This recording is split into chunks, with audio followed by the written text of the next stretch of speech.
A nossa lição de hoje é a saída do Egito e a passagem pelo mar.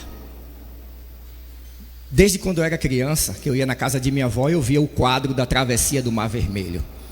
Então é uma situação, uma situação já batida para a igreja, conhecida da igreja.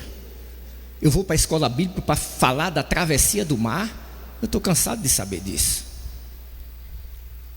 Escola tem um significado específico. Eu nunca vi, frequentei escola durante alguns anos, você está na escola e não está com lápis e papel e caneta e anotando as coisas. Então, se você está na escola e não puder anotar tudo, anote tudo que puder. Durante 2 anos da minha vida, 2018, 2019, eu anotei tudo que o pastor Josué pregou na sua igreja. Eu tenho anotado em 2 agendas durante 2 anos tudo que ele falou, tudo que ele citou. Tudo.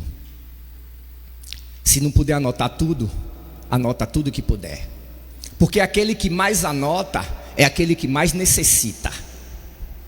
Aquele que anota pouco é porque necessita de pouco. E aquele que não anota nada é porque já sabe tudo. Então, se você acha que você já sabe tudo, não precisa anotar nada. O que é escola bíblica para você? É a diferença preponderante entre pregar e ensinar. Pregar e ensinar. Quando o nosso pastor está em cima do púlpito, ele está pregando. Sempre que ele dá uma descidinha do púlpito, é o Espírito Santo induzindo ele a ensinar. Lá em cima prega, pertinho da igreja ensina. Pregar é transmitir mensagem. Quando se prega, está se passando uma mensagem do trono de Deus para a igreja. Ensinar é transformar. A Bíblia diz em várias passagens que Jesus pregava, ensinava e curava. É porque pregar é muito diferente de ensinar. Mas, infelizmente, meu pastor Josué, as igrejas em cultos de pregação estão cheias. Em culto de ensino estão muito reduzidas. É por isso que as igrejas não estão sendo transformadas. Porque estão se enchendo de pregação e se esvaziando de ensino. Estão se enchendo de pregação, mas estão se esvaziando de ensino. E sabe por quê? Porque o inimigo não quer que você aprenda. O nosso inimigo, ele não tem interesse nenhum de você aprender. Porque se você aprender e colocar em prática, você vai se transformar. E ele não quer que você faça isso. Ele não quer que você saia do Egito, passe pelo deserto e entre em Canaã. Porque deserto não é sofrimento. O pastor já falou aqui várias vezes que deserto é escola. Sair do Egito, entrar no deserto, retornar para Canaã.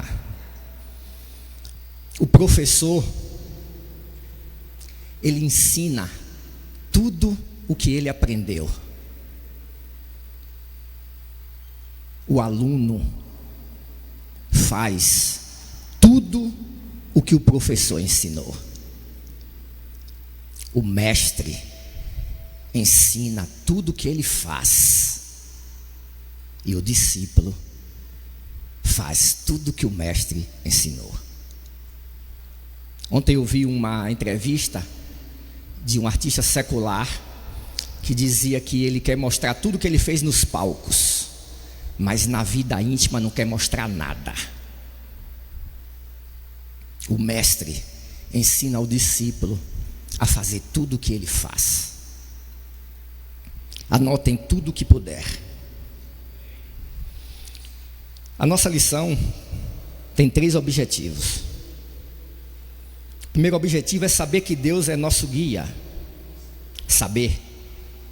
O segundo objetivo é crer no livramento divino. Crer. E o terceiro objetivo é descansar, sabendo que Deus vai na frente. Então os 3 objetivos da nossa lição é saber, crer e descansar.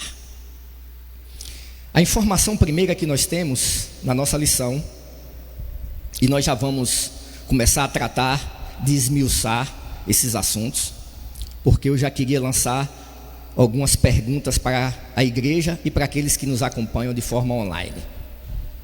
Por que Deus tirou o povo dele do deserto? Eu sei que ele tirou com mão forte e braço estendido, mas por que ele tirou? Eu também sei que quando eles estavam na frente do Mar Vermelho, Deus abre o mar para o povo passar. Mas o que eu quero saber é por que ele abriu o mar. Porque tinha outras rotas.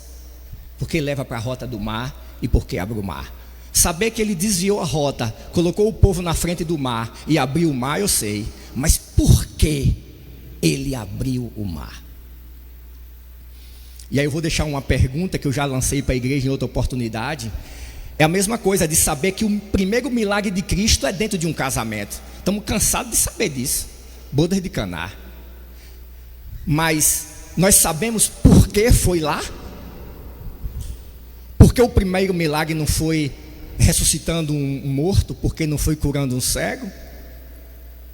Por que foi nas bodas de Caná? A minha caminhada discipular dentro dessa igreja durante esses 7 anos sempre me conduziu a esses porquês. E eu me desafiei a buscar no Senhor essas respostas. Eu não quero me contentar em saber que o primeiro milagre de Jesus foi na boda de Caná. Eu quero saber por quê. Eu sei que ele tirou o povo do deserto com mão forte. Eu quero saber por quê. Eu sei que ele abriu o Mar Vermelho para o povo dele passar, mas eu quero saber por quê. São esses porquês que são revelados em escola bíblica, em aula de ensino superior espiritual. Israel viveria durante a jornada pelo deserto a verdade do Salmo 23. Deus é um guia fiel e um protetor totalmente confiável. Protetor totalmente confiável. O item 1 fala do perigo dos atalhos. Esse texto de Êxodo 13, 17. Eu sempre gosto de ler as passagens bíblicas pela minha Bíblia. Eu nunca comprei uma Bíblia. Eu acho que eu tenho 5, todas ganhadas de presente da minha família e de alguns amigos. Nunca comprei uma Bíblia. E esse texto que está em Êxodo 13, 17, ele diz, na versão que nós usamos, exatamente assim: e aconteceu o quê? Quando o faraó deixou ir o povo, Deus não os levou pelo caminho da terra dos filisteus, que estava mais perto, porque Deus disse: para que porventura o povo não se arrependa vendo a guerra e volte ao Egito. O perigo dos atalhos. E aconteceu o que quando o faraó deixou o povo ir? Foi lido aqui que Deus deixou muito claro que iria realizar em Faraó, a glória dele seria revelada em Faraó. A glória de Deus seria revelada em Faraó, quer Faraó obedecesse, quer Faraó desobedecesse. Porque Deus não traça um plano dependendo da decisão de homem. Se ele tomar uma decisão de obedecer, aquilo que ele traçou acontece. Se ele tomar a decisão de desobedecer, aquilo que ele traçou acontece da mesma forma. Faraó deixou o povo ir. Eu fico me perguntando, pastor Ronaldo, como um Deus poderoso, criador de todas as coisas, que a Bíblia deixa claro que a sua voz, as coisas se formam, a obediência à voz de Deus é impressionante para nós que somos tão pequenos. Mas Deus chega para Faraó e diz: você deixa o meu povo sair? Como um ser tão maravilhoso, tão grande, tão poderoso, chega para um homem e pede como se fosse uma criança pedindo um brinquedo: você deixa o meu povo ir? Eu preciso entender esse Deus, porque Ele se dobra dessa forma. A lição fala da saída do povo do Egito. Saída, êxodo. Nós já estamos entrando no êxodo agora. O fato espetacular que vai dividir a história do povo de Israel começa a acontecer. O êxodo, a saída. Egito. O significado da palavra Egito, eu sei que a maioria aqui, se não todos, sabe. Significa espírito de Pitá. Espírito de Pitá é criador do universo. Egito significa espírito de Pitá. Pitá, para os egípcios, era o criador do universo. Aí Deus diz: eu vou tirar o povo do Egito e mostrar quem realmente é o criador do universo. Parece que Deus tem um atrativo por deserto. Um dia, nosso pastor, ele repete isso nessas pregações. Ele diz que o único lugar que Abraão não ergueu o altar foi no Egito. Mas eu quero saber por quê. Eu converso muito com Deus nesse nível. Senhor, me diz por quê. Senhor, me diz por que tu preservou minha vida no Egito durante 45 anos. Eu queria tanto saber por quê. Eu tenho 52 e vivi 45 no Egito. Eu tenho uma boa experiência de Egito. Por que tu conservou a minha vida durante 45 anos? Aí ele diz: tenha cuidado com os atalhos. Embora houvesse um caminho mais perto, Deus conduziu o povo pelo caminho mais improvável. Mas Deus não tem pressa. E como sempre, Ele sabia o que estava fazendo. Champlain diz que a rota pela terra dos filisteus seria coberta em menos de um mês. Esse homem, Dr. Russell Norman Champlain, ele é um PhD em Velho Testamento. Eu fiquei impressionado quando essa semana eu fui ver o mapa que ele traçou para tentar explicar o porquê de Deus traçar essa rota para o povo dele. Fiquei impressionado porque eu nunca tinha visto o mapa, eu vou dizer assim, o mapa mais aproximado da rota que o povo de Deus segue no deserto. Fiquei impressionado. Olha só, eles saem do deserto, eles andam 40 quilômetros no primeiro dia, eles andam 32 quilômetros no segundo dia, e mais ou menos 37 quilômetros no terceiro dia, e se acampam em Etã. A Bíblia diz que eles andavam de dia e de noite, até chegar a Etã. E a Bíblia deixa claro que lá eles montam um acampamento. Só que se a gente for olhar no mapa, tem uma rota, que é uma rota seca, feita pela terra da Filícia. O povo sairia andando pelo deserto e chegaria em Canaã provavelmente em menos de um mês. Dr. Norman deixa muito claro que em menos de 30 dias se chegaria lá.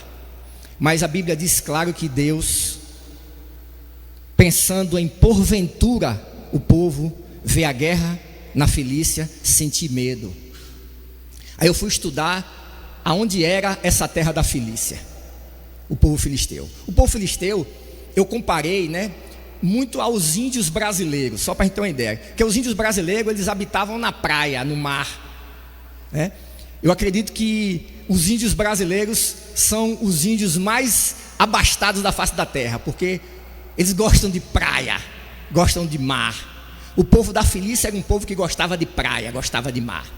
Então o mar Mediterrâneo está logo ali do lado, seria muito fácil passar e chegar em Canaã. Mas Deus não permite, porque naquele momento o povo da Filícia estava em guerra. E faz com que a nuvem desça, juntamente com a coluna de fogo, em direção a Etã. Nós temos exemplos na Bíblia muito claros a respeito de pessoas que tentaram pegar atalhos para realizar aquilo que Deus tinha planejado em suas vidas. Eu vou dar só um exemplo porque o tempo da gente é curto. Sara tenta um atalho para conceder a Abraão o filho prometido. E a gente sabe o final que isso dá na história, o problema que isso foi causado. Mas mesmo desobedecendo o plano de Deus, ele segue em frente. O que eu acho interessante a gente saber é primeiramente o motivo pelo qual Deus tirou o povo dele do Egito. Ele tira por quê? Eu queria que os irmãos abrissem sua Bíblia no livro de Êxodo mesmo, o capítulo 19 de Êxodo. Deus vai declarar o motivo pelo qual ele tira o povo dele.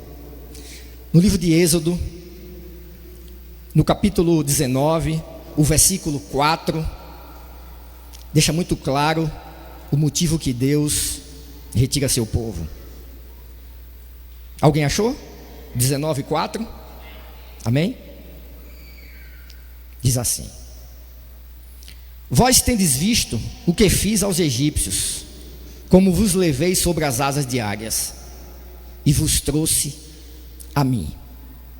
Agora, pois, se diligentemente ouvirdes a minha voz, e guardardes a minha aliança, então sereis a minha propriedade peculiar, dentre todos os povos, porque toda a terra é minha. E vós me sereis um reino sacerdotal e o povo santo. Estas são as palavras que falarás aos filhos de Israel. Deus diz: eu tirei vocês para ser minha propriedade particular. Aí vem uma situação na minha cabeça, o que levou Deus a escolher aquele povo para ser propriedade sua particular. Parece que Deus fez assim, ó: papai do céu mandou escolher esse daqui, mas como eu sou Deus, escolho esse daqui. Parece que ele escolheu de forma aleatória. Deus não toma decisão nenhuma de forma aleatória. É descartada essa possibilidade. A Bíblia nos deixa muito claro que quando Deus escolhe aquele povo para ser sua propriedade particular, é numa conversa que ele tem com Abraão. E ele diz assim: você sabe por quê eu vou abençoar Abraão? É porque eu sei que ele vai dar uma ordem na casa dele a meu respeito, para seus filhos e para seus netos. Eu tenho certeza que ele vai dar uma ordem a esses meninos a meu respeito. O que faz Deus te escolher é quando ele sente no teu coração que você vai glorificar o nome dele por toda a sua vida. Ele não escolhe de forma aleatória, ele escolhe certo. Faraó, obedecendo Deus, Deus iria ser glorificado nele. Faraó não obedece, Deus foi glorificado da mesma forma. Eu estou lançando situações de pergunta para a gente no final montar esse quebra-cabeça e entender como Deus se movimenta quando Ele vai guiar o seu povo. Confiança é necessária. Também levou Moisés consigo os ossos de José, pois havia este feito os filhos de Israel jurarem solenemente, dizendo: certamente Deus vos visitará.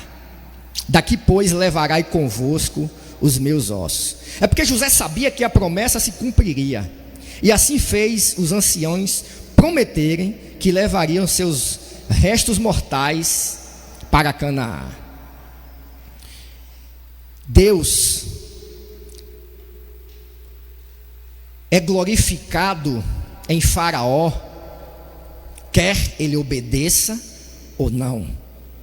José faz aquele povo jurar que quando Deus retirasse ele da terra do Egito, levasse os ossos deles para Canaã. José já implanta naquele povo confiança em Deus. Mas é muito difícil, diante das diversidades da vida, a gente manter o nosso nível de confiança. É por isso que a gente oscila muito em confiança. Hoje eu amanheço muito confiante em Deus, meio-dia eu já não estou tão confiante. Às vezes à noite eu estou quase sem esperança. Mas como Deus sabe disso, Deus vai tratar uma estratégia muito interessante para que aquele povo não tenha dúvida do motivo pelo qual foi escolhido. Aí Deus leva o povo e manda acampar até Etã. Aí vem um versículo que me deixou intrigado, porque a Bíblia diz que Deus nunca tirou, Êxodo 13:22, Deus nunca tirou de diante do povo a coluna de nuvem de dia, nem a coluna de fogo de noite. Mas quando eles chegam em Etã, Etã significa lugar de segurança, firmeza. E lá eles estão acampados. A Bíblia diz: acampem-se em Etã. Eles estão acampados. Confiança é necessária. Aí Deus faz algo que me deixou intrigado. O ponto 3 diz que Deus vai na frente. O Senhor ia diante deles durante o dia, numa coluna de nuvem, para os guiar pelo caminho. Durante a noite, numa coluna de fogo, para iluminar, a fim de que caminhassem de dia e de noite. Só que quando a gente entra em Êxodo 14, Deus vai fazer algo que eu achei muito intrigante. Então falou o Senhor a Moisés dizendo: fala aos filhos de Israel que voltem e que se acampem diante de Piairote, entre Migdol e o mar, diante de Baal-Zefon. Em frente deles assentareis o campo junto ao mar. Eu fiquei muito intrigado com esse voltem, porque Deus está mandando o povo retornar. Eles andam 3 dias, estão em Etã. Aí Deus diz: volta. E Moisés vai fazer esse comunicado ao povo. O povo levanta acampamento e retorna. Eles vão andar não de forma linear, de forma perpendicular. Eles voltam em direção ao mar, 32 quilômetros. E assim como Deus mandou, eles se acampam em Pi-Hahirote. Mas o mais fantástico é que eu queria partilhar isso com os irmãos, que eu sei que a maioria já sabe a resposta, mas é só para deixar muito clara por que Deus manda voltar. O versículo seguinte revela o motivo por que Deus manda ele voltar. E eu endurecerei o coração de Faraó para que os persiga, e serei glorificado em Faraó e em todo o seu exército, e saberão os egípcios que eu sou o Senhor. E eles assim fizeram. Eles obedecem e retornam. Deus faz 10 ataques ao Egito, 10 pragas. A primeira praga, sangue. A 10ª praga tem sangue também envolvido. Deus tem uns mistérios para revelar para a gente, né? 10 ataques. Em todos os ataques, Deus preserva Faraó. Eu fiquei muito curioso para saber por quê. Porque Deus podia liberar o povo dele no primeiro ataque. Eu costumo muito falar, os irmãos vão ver, eu gosto muito de falar muitas vezes de futebol. Eu gosto de fazer muitas analogias, porque eu vivi no Egito 45 anos e o Egito me ensinou um bocado de coisa, né? E um jogo de futebol é realizado com 11 jogadores. Aí Deus faz 10 ataques e preserva Faraó. Aí eu tenho um entendimento de que quando Deus ataca o seu oponente, muitas vezes ele preserva o seu oponente, mesmo atacando ele. Só que quando Deus desloca o povo para Pi-Hahirote, ele diz: volte. Aí Deus disse: eu estou faltando mostrar uma estratégia minha a vocês. Eu fiz 10 ataques, agora eu vou fazer uma defesa. Aí eu me perguntei: Deus é melhor no ataque ou na defesa? Deus é melhor atacando ou defendendo? E aí fiquei curioso para saber até onde isso ia me levar. Porque se ele vai na frente, e a Bíblia deixa muito claro que ele é quem que conduz o povo e vai na frente mostrando o caminho, quando chega em Pi-Hahirote, ele vai tomar uma decisão que com certeza traz a gente a meditar se ele é melhor atacando ou se ele é melhor defendendo. Hoje, eu vou dar um salto na frente de Piairote, porque o homem natural, ele tem 4 saídas. Ele tem a primeira saída que está na sua frente. Ele tem a segunda saída que está à sua retaguarda. Ele tem a terceira saída que está na sua diagonal esquerda. E ele tem a quarta saída que está na sua diagonal direita. E Deus leva o povo para Pi-Hahirote. Na frente do povo natural está o mar. Na sua diagonal esquerda, eu achei incrível, porque quando a gente vai pesquisando, a gente vai se maravilhando. Está Migdol. O que significa Migdol? Migdol era o quê? Migdol eram montanhas intransponíveis. Eram montanhas que não era possível escalar de forma alguma. E do outro lado estava Baal-Zefon. Baal já lembra algo para a gente, né? Quando fala de Baal, a gente já sabe que não é coisa muito boa, né? Que é desgraça. Baal-Zefon era um deus egípcio, um povo que adorava esse Deus e praticava canibalismo. Ninguém se atrevia a passar por essa terra onde habitava esse povo que adorava Baal-Zefon, porque ia virar comida para esse Deus. Aí Deus coloca o povo na frente do mar, as montanhas intransponíveis de um lado, Baal-Zefon do outro, e atrás. Eu tenho certeza do que eu vou falar para a igreja hoje. Deus esperou até o último momento que Faraó ficasse quietinho no canto dele e não perseguisse o povo. Ele sabia que Faraó não faria, mas Deus não desiste de ninguém até o último momento, mesmo sabendo que ele não vai obedecer. Porque eu já falei várias vezes, deixa de mão, aí não quer nada não, aí não tem jeito, aí não tem resposta. Deus, mesmo sabendo que não tem jeito, que não tem como mudar, que o coração é duro, Deus vai insistir nele até o último minuto. Sabe por que Deus fala de ser glorificado em Faraó? É porque Deus tentou até o último minuto salvar Faraó. Porque ele podia ter destruído Faraó no primeiro momento, mas Deus não desiste de ninguém.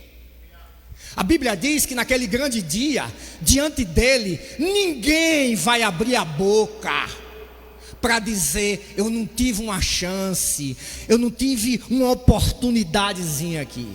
Ninguém, nem Ramsés II, Faraó, porque Deus insistiu em Faraó até o último momento. Deus queria converter aquele homem. Eu não concordo quando eu escuto algumas pregações e até alguns louvores dizer que Deus humilhou Faraó. Deus humilhar um ser humano? Deus precisa disso? Deus vai insistir naquele ser humano até o último momento para salvar ele. Porque se Faraó se converte a Deus, o Egito inteiro se converteria. Bastava Faraó fazer um decreto de conversão. É por isso que Deus insiste em Faraó até o último momento. Ataca 10 vezes e não mata, na tentativa de salvar o homem, mesmo sendo Ramsés Faraó. É porque a gente julga o exterior. A gente julga o exterior. Não tem jeito não. Aí Deus diz: mas eu julgo o interior. Eu vou batalhar por ele até o último momento. A Bíblia nos revela, porque eu não vou falar da travessia agora, eu vou pular para o ponto 3. Porque a gente precisa saber por que Deus abriu o Mar Vermelho. Por que ele abriu, eu sei, mas por que ele abriu, eu quero saber. O ponto 3 das nossas lições fala do cântico e água doce. A gente sabe o que motivou o povo a fazer aquele cântico. É depois da travessia. Depois que eles atravessam, que eles veem a alegria da liberdade, se sente seguro. Porque quando a gente se sente seguro, é uma coisa tão gostosa. Eu costumo falar na minha casa, eu moro num condomínio. Quando eu passo da porta do condomínio, que eu entro no condomínio, eu relaxo. Enquanto eu estou na rua, indo para casa, eu estou atento. Quando o porteiro abre a porta, que eu entro, que ele fecha a porta, relaxo. Quando a gente se sente seguro, né? Mesmo que seja uma falsa segurança. Então, quando o povo se sentiu seguro, o povo vai louvar o Senhor. E aqui eu quero revelar algo do coração a respeito do que a revista nos indica. E diz, Êxodo 15:11: Ó Senhor, quem é como tu entre os deuses? Quem é como tu, glorificado em santidade, terrível em feitos gloriosos, que opera maravilhas? Ao todo, temos 3 cânticos atribuídos a Moisés no Antigo Testamento. Este, o de Deuteronômio 31:22 e o Salmo 90. A melhor resposta que podemos dar diante dos atos e do caráter santo de Deus é louvá-lo e glorificá-lo. É louvá-lo e glorificá-lo. É louvá-lo e glorificá-lo. Louvar, glorificar. Até essa cena acontecer, o povo está se sentindo seguro. Não existe nenhum ato que Deus fez na vida do povo de Israel com a informação que nós temos. Nós somos privilegiados, a gente já sabe de tudo que aconteceu. Saber das coisas que aconteceram e ler é como assistir uma partida de futebol sabendo o resultado. Quando a gente assiste uma partida de futebol sabendo o resultado, é diferente de assistir ela ao vivo. Eu gosto de fazer muito essa analogia. Quando o seu time ganha um título e ele é campeão, um ano depois você sente felicidade em assistir aquele jogo e se alegra de novo, porque você sabe o resultado. Agora duvido você querer assistir uma partida de futebol que já aconteceu, onde o seu time foi derrotado. É porque Deus, Ele vive eternamente vendo uma partida de futebol que Ele já sabe o resultado. É porque eu não entendo nada de eternidade, pastor Disney. Eu desejo a vida eterna, chegar em Canaã celestial, mas não entendo nada de eternidade. Sabe do que é que eu entendo? Eu entendo de amanhã, 8:30 da manhã, eu tenho que estar na empresa para trabalhar. Isso eu entendo. Amanhã, 12:30, eu quero estar em casa almoçando. Isso eu entendo. No próximo final de semana é um feriadão, talvez eu faça uma viagem. Isso eu entendo. Mas de eternidade eu não entendo.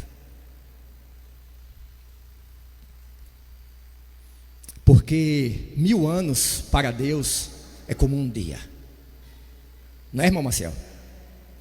Aí um dia, pastor Ronaldo me mostrou essa conta. E aí eu fui destrinchar isso em casa.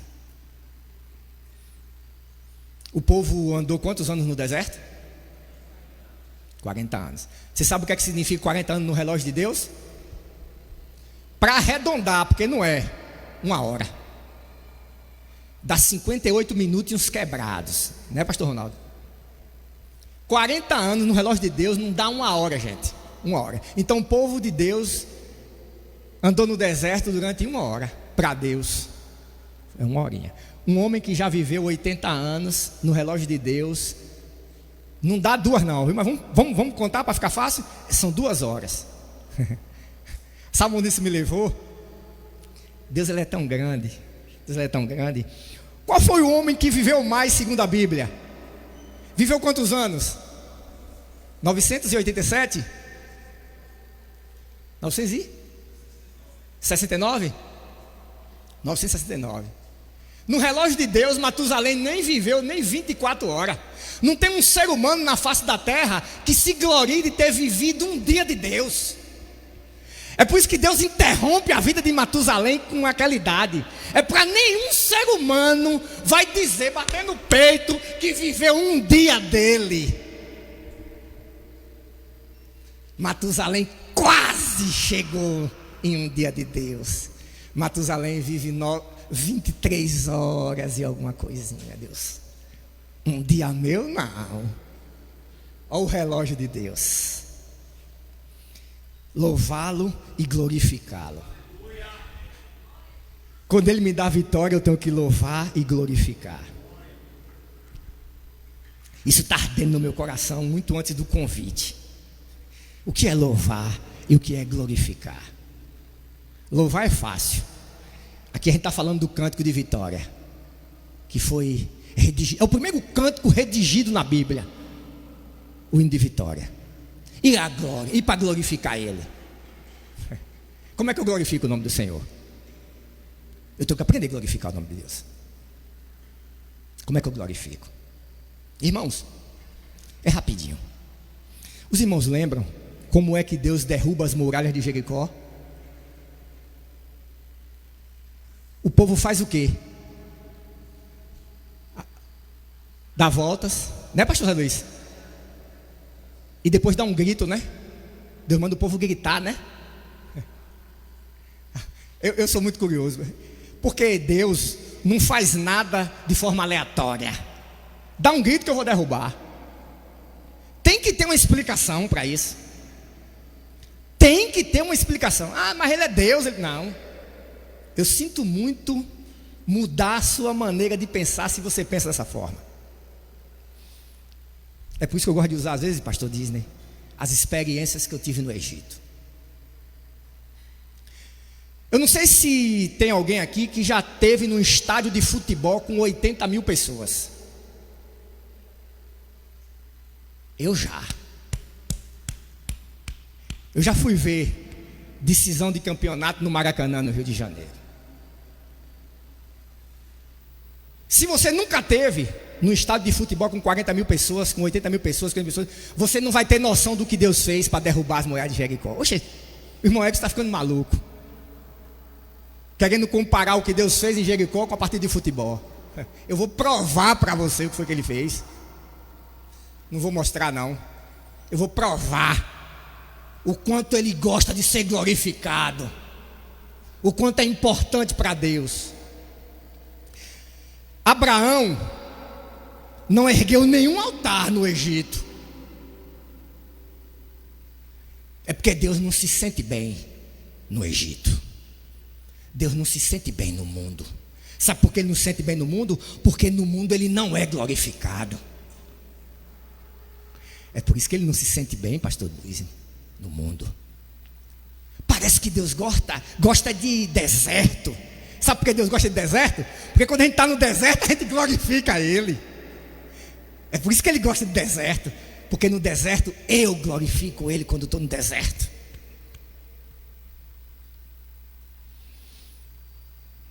A gente estava assistindo um jogo,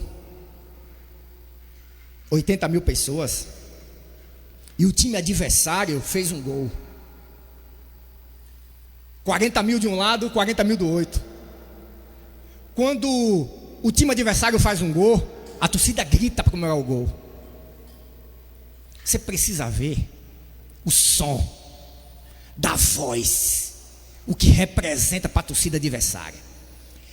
Ela começa baixinha. A gente vê que o time da gente tomou o gol, já se entristece, ó. A torcida que viu o gol grita, ela brada. Ela não aplaude o gol, ela grita. Eu vou repetir. Ela não aplaude o gol, ela grita. Aquilo vem como ondas. Você vê baixinho, vê que o time tomou o gol, aí vem aquela suadinha. Quando chega em você, bate seu peito, o grito da sua adversária, que lhe leva para trás. A gente é movido. Eu vivi isso no Maracanã. A gente é movido para trás pelo som do grito. Tá pegando? O som do grito.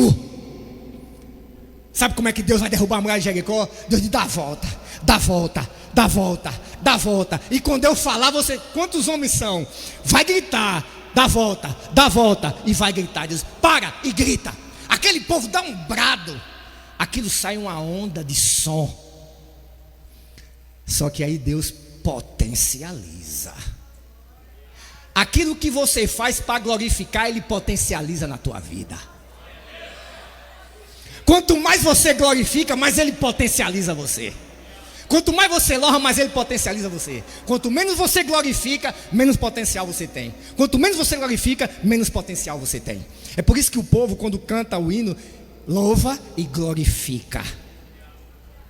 Os muros de Jericó é com o grito, é com o som. São ondas de choque que são geradas. No dia que nós, igrejas, tomamos uma posição de glorificar o nome dEle o tempo todo. Glorificar é falar, é glorificar. Glória ao Senhor, louvado seja o nome do Senhor. Grande é o nosso Deus. Quando a gente falar, e a igreja falar junto, isso vai gerar uma onda de choque tão grande que todos os muros da nossa vida serão derrubados.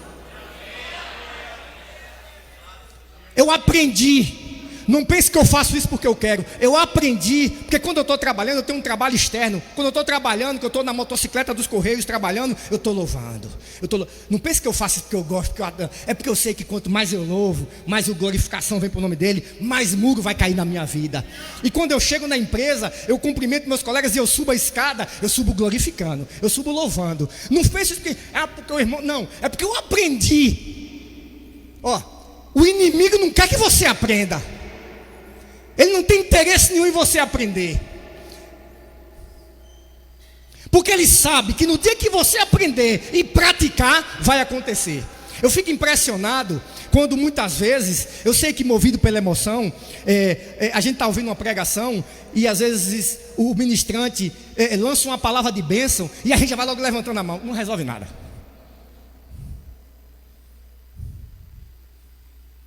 Porque bênção vem por louvor e glorificação.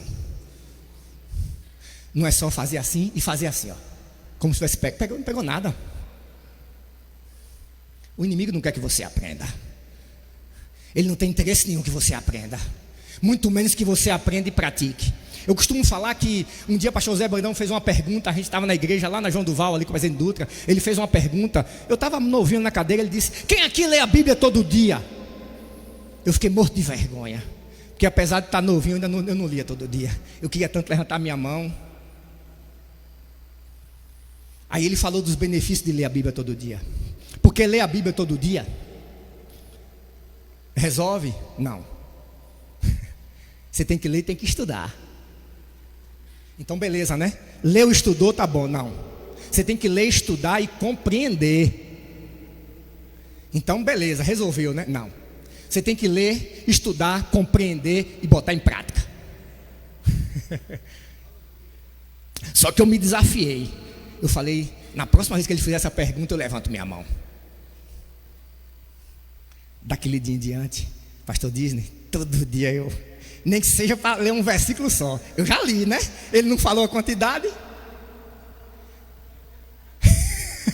Daquele dia em diante, eu nunca mais deixei de ler a Bíblia um único dia. Mas sabe por quê? Pelo meu interesse.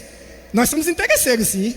Claro, não tenho vergonha de dizer que eu sou interesseiro. Pelo meu interesse de louvar, de glorificar e dos muros cair.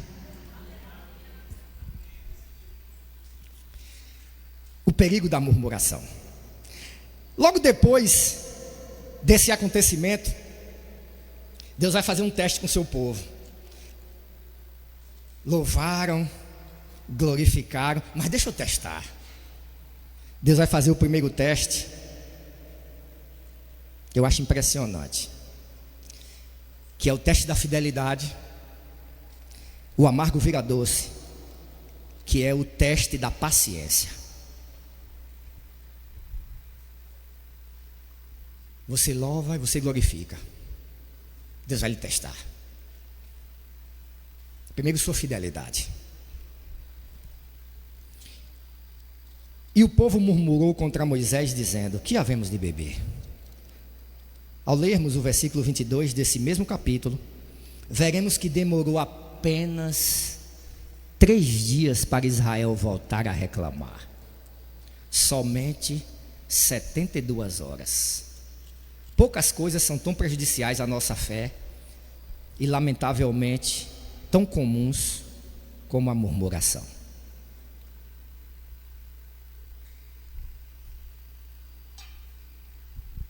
Deus vai querer saber se aquele teu louvor, se aquela tua glorificação foi só momentânea ou se você foi transformado. Porque pregar é transmitir mensagem, ensinar é transformar. Porque pregar é transmitir mensagem, ensinar é transformar. Ensino superior espiritual. Isso é que é a escola bíblica. Aí Deus vai fazer o primeiro teste. E o povo é reprovado no primeiro teste. No teste de fidelidade. E o amargo vira doce. Então Moisés clamou ao Senhor, e o Senhor lhe mostrou uma árvore. Lançou a Moisés nas águas, e as águas se tornaram doces. Deu-lhes ali estatutos e uma ordenação, e ali os provou. Percebe? Que Deus fecha a prova é na paciência. As águas de Mara, a gente conhece a história. Teve uma vez que uma pessoa me disse assim: eu não vou muito para a escola bíblica porque os assuntos lá a gente já sabe tudo. Se eu der uma lida na revista em casa, é a mesma coisa de eu ir lá ou ouvir aquilo que eu li. Beleza. Eu fui ver a localização de onde está até os dias de hoje as águas de Mara. E o próximo ponto que Deus conduz o povo, e lá Deus revela 12 fontes de água. E fui ver a distância. Como aqui é ensino superior, eu vou me dar o luxo de deixar algumas dúvidas para quando você chegar em casa vocês estudar. Eu percebo que em aula maternal, primeiro grau, o professor esmiuça, quer dar os detalhes. Em ensino superior, ele deixa os alunos quebrar um pouquinho a cabeça. Sabe por quê? Porque aqui é nível superior. A distância de Mara para Elim, eu fiquei envergonhado. 11 quilômetros. 11 quilômetros. 10 ataques e uma defesa. 10 mais 1, 11. 11 quilômetros. Aqui é só analogia, viu? Não é revelação bíblica, não. Deus testa a paciência daquele povo, porque em Elim tinha 12 fontes de água e 70 palmeiras. Tinha água, sombra e água fresca, assim que a gente fala. Tinha sombra e água fresca à vontade para aquele povo. Mas não tiveram paciência de dar uma andadinha mais de 11 quilômetros. Começou logo a reclamar. Deus vai testar a sua fidelidade e vai testar a sua paciência. Mas eu quero saber por que Deus abriu o mar vermelho. Que Ele abriu, eu sei. Mas por que Ele abriu o mar vermelho? Eu fiquei chocado com o que pastor Disney leu quando foi apresentar a lição. Êxodo 14, 19. Bota a tua visão em Êxodo 14, 19 agora. E você que está me acompanhando pela internet, toda a igreja aqui presente, bota a tua visão em Êxodo 14, 19. Que Deus vai tomar uma decisão aqui que eu acho impressionante. E o anjo de Deus, que ia diante do exército de Israel, se retirou. E ia atrás deles. Também a coluna de nuvem se retirou de diante deles e se pôs atrás deles. Deus vai revelar uma estratégia de guerra talvez a mais marcante na história da igreja. A Bíblia diz que a coluna de fogo e a nuvem nunca se retirou deles. Retirou. Uma vez só. A Bíblia diz que se retirou para mostrar uma estratégia de guerra.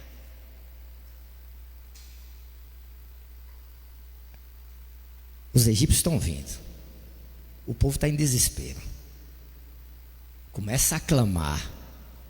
Aí Deus diz: Moisés, eles estão clamando por quê? É hora de marchar. Eles estão preocupados com o quê? É hora de marchar. Será que os 10 ataques que eu fiz ainda não foram suficientes para esse povo entender quem sou eu? E eu vou dizer o quê, Senhor? A Faraó, diga que eu sou o que sou. 430 anos de escravidão é mais do que o suficiente para fazer qualquer nação perder a fé, perder a esperança, perder o ensino. É por isso que nós estamos nessa situação, às vezes sem esperança, às vezes sem fé, por causa da falta de ensino. Eu vi um pastor dizer algo, achei impressionante. O que seria para o Criador do universo, Criador de todas as coisas, dar uma abridinha numa água? O Deus que criou tudo, qual a dificuldade que ele teria de abrir um pouquinho uma água? É o que ele vai fazer. E o que nós sabemos que ele fez. Mas por que ele faz isso? A distância percorrida dentro do Mar Vermelho, não existe informações precisas. Existe uma estimativa entre 15 e 30 quilômetros. Eu achava que era uma coisa de 1 quilômetro, até eu estudar de forma mais profunda. Eu achava que era coisa de, no máximo, 1 quilômetro. O canal de Suez, hoje, é o local onde o povo atravessou o mar. E hoje, ele está mais curto por causa de algumas obras que foram feitas. Mas estudiosos acreditam que ele tinha 30 quilômetros. Hoje tem 15 quilômetros. Então foi entre 15 e 30 quilômetros que Deus atravessou. Só que Deus vai revelar uns segredos aqui, na palavra dele, que eu acho que vale a pena a gente ficar atento. Porque Deus tomou uma decisão e disse: o povo está clamando por quê, Moisés? Manda eles marchar. Só que ele faz algo que é impressionante. E Deus mandou um vento ocidental, oriental, durante toda aquela noite. Êxodo 14, 21. Eu tenho que entender o que é vento oriental. Aí fui ver a posição que o povo está. Mar, as montanhas, os canibais, Israel, os egípcios vindo atrás. Para um povo natural, eu só tenho 4 saídas. Mas a igreja espiritual, ela tem 5 saídas. A igreja natural, ela só tem 4 saídas. E ela fica desesperada, batendo de um lado, batendo do outro, buscando ajuda no Egito, buscando ajuda canibal, tentando escalar a montanha, tentando fazer acordo com o egípcio. E ela esquece da 5ª saída que ela tem. Porque a igreja espiritual tem 5 saídas. Ela tem o Deus Todo-Poderoso, Criador do céu e da terra.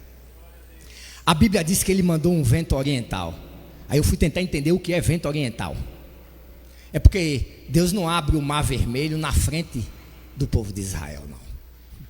O vento oriental, pastor Zé Luiz, o senhor sabe muito bem que ele soprou de lá para cá. O mar não se abriu aqui para o povo passar, não.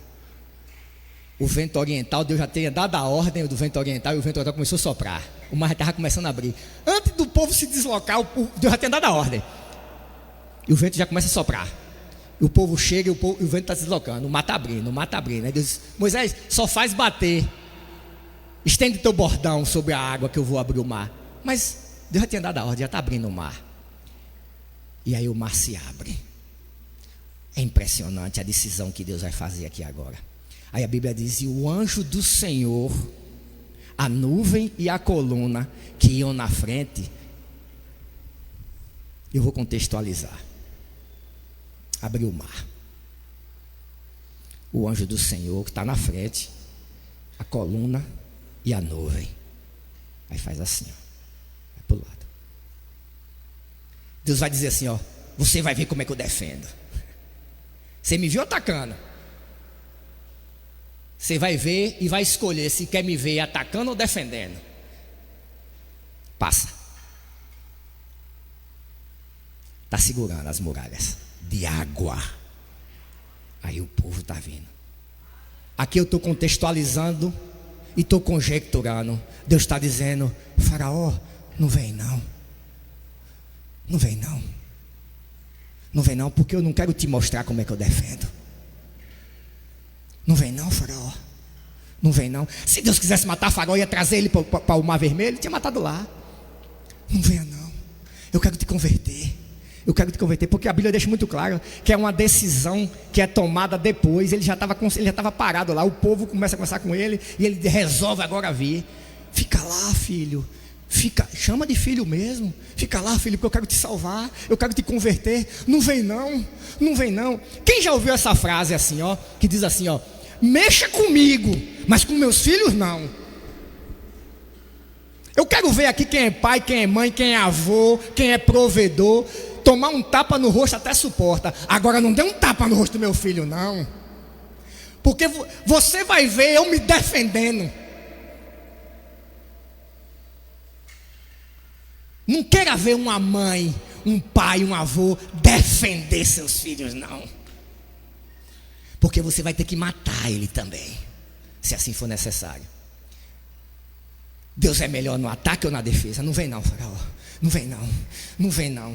Não vem mexer com a minha igreja não, Faraó. Não vem não. Deixa eles passar. Está segurando a água.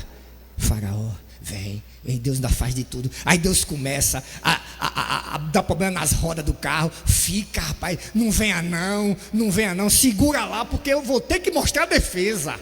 E a Bíblia diz que quando passa o último, a coluna de fogo entra, e a nuvem também, e o anjo do Senhor entra também. Ó, o povo lá, Faraó aqui, a nuvem, a coluna e o anjo está no meio. Não vem não, Faraó. Fica lá, Faraó. E começa a andar devagar, segurando. Começa a apertar o passo. E a Bíblia diz que eles não conseguiam se aproximar, porque a coluna de fogo fazia luminosidade para frente, mas a sombra da nuvem fazia escuridão atrás. Ó, segura, Faraó, não vem não. A Bíblia diz que Deus entregou Faraó ao endurecimento do seu coração. Deus sempre desejou que Faraó não fizesse, mas não impediu de fazê-lo. Porque quando a gente está no Egito, a gente tem liberdade para fazer o que quer. Eu tenho 45 anos de Egito, experiência de 45 anos de Egito. Quando a gente está no Egito, liberdade para fazer o que quer. Quando a gente está no deserto, a gente tem liberdade para aprender de Deus a praticar o que Ele quer. Ó, quando eu estou no Egito, eu tenho liberdade para eu fazer o que quero. Mas quando eu estou no deserto, eu tenho liberdade para aprender a praticar o que Deus quer.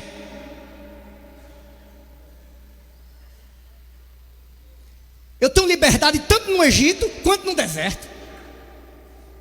O problema está em como eu uso a minha liberdade. Os pastores costumam dizer muito que é muito mais fácil tirar o povo do Egito. Difícil é tirar o Egito do povo. Não tem esse jargão, pastor Disney? Deserto é lugar onde o Egito sai de dentro da gente.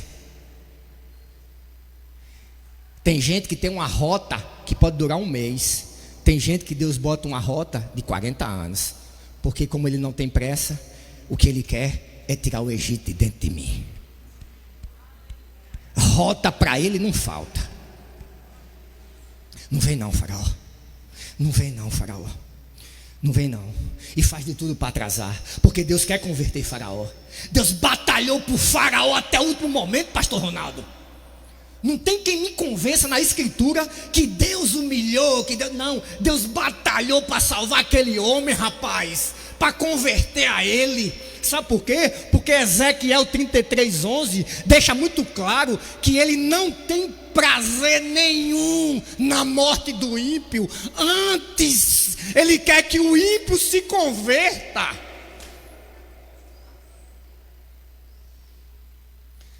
Só que Faraó não obedeceu. Desde o primeiro dia, quando Moisés se apresenta para ele e pede, e Faraó diz: quem é Deus? Não conheço nem esse nome. Até o último momento, ele não obedece. E quando o povo passa, Faraó se lança e Deus percebe, porque mesmo uma nuvem, pastor Disney, e uma coluna de fogo, Faraó se atirou mesmo, não queria saber, o que ele queria era estraçalhar com o povo.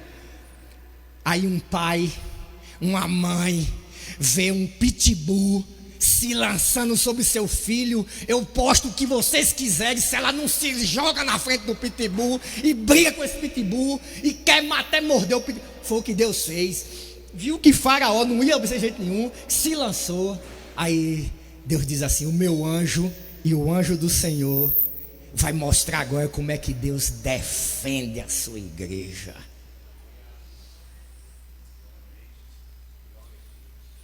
Porque quando Deus ataca, e muitas vezes Ele preserva o seu oponente. Mas quando Ele defende, Ele destrói quem quer te matar. Quando Ele ataca, muitas vezes Ele preserva o oponente. Mas na defesa, é como se Deus falasse assim: eu sou bom de ataque, mas não queira me ver na defesa, não. Hoje, eu queria partilhar com os irmãos e encerrar com uma frase: o pecado sempre levará você mais longe do que você gostaria. Sempre reterá você mais tempo do que você gostaria, e lhe custará um preço mais alto do que você gostaria de pagar. O pecado sempre levará você mais longe do que você gostaria de ir, reterá você mais tempo do que você gostaria de ficar, e lhe custará um preço mais alto do que gostaria de pagar. Sabe por que Deus abriu o Mar Vermelho? Para mostrar como Ele é bom de defesa. Ele não abriu o Mar Vermelho para dar um show, para mostrar que Ele era Deus, que tinha controle sobre todas as coisas. Não. Ele mostra isso todos os dias na criação. Ele abre o Mar Vermelho para mostrar para mim e para a igreja como é que Ele defende a sua igreja. Amém?